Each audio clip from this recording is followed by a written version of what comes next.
Gogoi. Gogoi. Hey. Komuramba makangoti zizi imo mune muchimboita. Ndoramba ndakati zizi seiko komana. Kuna muchimbo. Aishi. Mune muchimboita se muramba makati zizi ndazobvira kuti gogogoi muri mumba imo makanyarara. Kwemi muri kudei pana. Ndauya kakuno ndida kutsvaga mimi. Nyanga chikutsvaga mazuva ese kusvika musipasi. Ndauya saka chitaura yenye nyuma apana. Muri kudei. Tukaze nyari mwe. Mukadzi wangu muri naye. Kubvunza kana ndiwane panapa. Kuti kubvunza kochita ngori undishishizira. Alright. Saka muri kufunga imi. Nei. Nekugara kwamune muchita panapa nemukadzi. Munoziva tsano imimi hatina kubva kudare here tikaonesana tikapedzerana kudare. Patakataurana kudare takawirana munotera kumba. Aiwa, hatiteere kumba. Izvezvi patova saka muri musango. Tauda kutosvika gore rakuda kutopera gore. Ndatobvisa mombe 5 mombe. Tsano imi ndakakubata nemukadzi wangu mukaripiswa. Kudare. Ndakandi kutaura saka kuti mombe 5 asi ndizo mukataura kuti kuripiswa kudare ndotokubata. Saka mainga mombe dzenyu here pana. Mainga mombe dzenyu. Hana kuinga mombe nchazida dzia ndakatokupa iyi. Saka muri kuda chipa mbaba. Ndipe ndimboitewo ndibogarawo naye. Ani? Mukadzi wangu.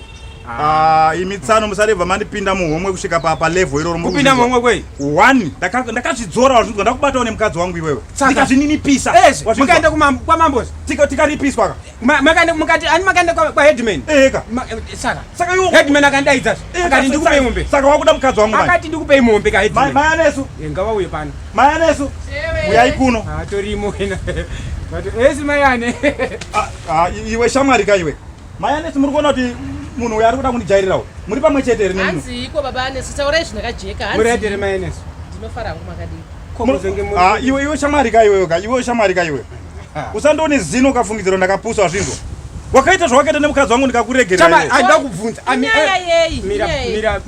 muri kunzwa zvaari kutaurawo ari kutaura kuti hanzi pamombe 5 dzaakabvisa handiti chikomba chenyuzi handakabata imene chikomba ikeindiswa padare ikatonga kudare ikaripwa ikapera kochagwa chikomba changu chekupi futi saka ari baba anesu kuti hanzi chimbondipewo mukadzi nekuti ndakabvisa mombe chamari anditiona wakabvisa mombe nemari kwomukadzi uyu ndichiroora kamukadzi ukapuwa kamukadzi zvemukadzi ndakabvisa mombe 5 pamberi paheadman ndakubata kane mukadzi wangu uri chikomba kai saka ndibate nemukadzi wako saka nhasi uri kuti saka ndinoda ndisara ndisina chinhu ndiri kuda kamukadzi iyeyi andakaita ka1 pamombe 5 iwe shamwari ka iwe kudini patakabvunza pamberi paheadman wakati chii waona kuti hauna mbobvira waita imi hatina kuita ka1 here iwe ka iwe imimi munoziva takaita kudini mukunzwa zvari kutaurawo takaita ka1 iwe saka wada ndibvume pamberi pavanhu kuti nemukadzi wako ndakaora ndizvo here zvamavinga panapa aiwa kakwamisano aiwa kani regai zvakuita kani aiwa kani aiwa regai izvozvo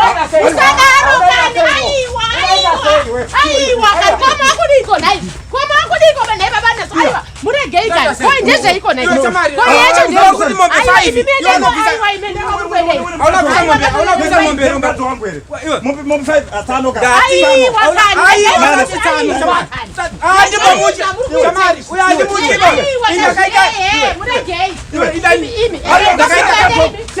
ndakaita ka1 uri kunzwa indakaita ka1 ndazvinzwa musamutema munoita ngozi anyei munoziva mayanesu soka uyu ndoparadza mukomana anotera panapa kuti hanzi akabvisa mombe riku saka tochinjana mukadzi iwo ita ndoitawo pandinoita achiita imika imi uyu mwana taundijairirawo.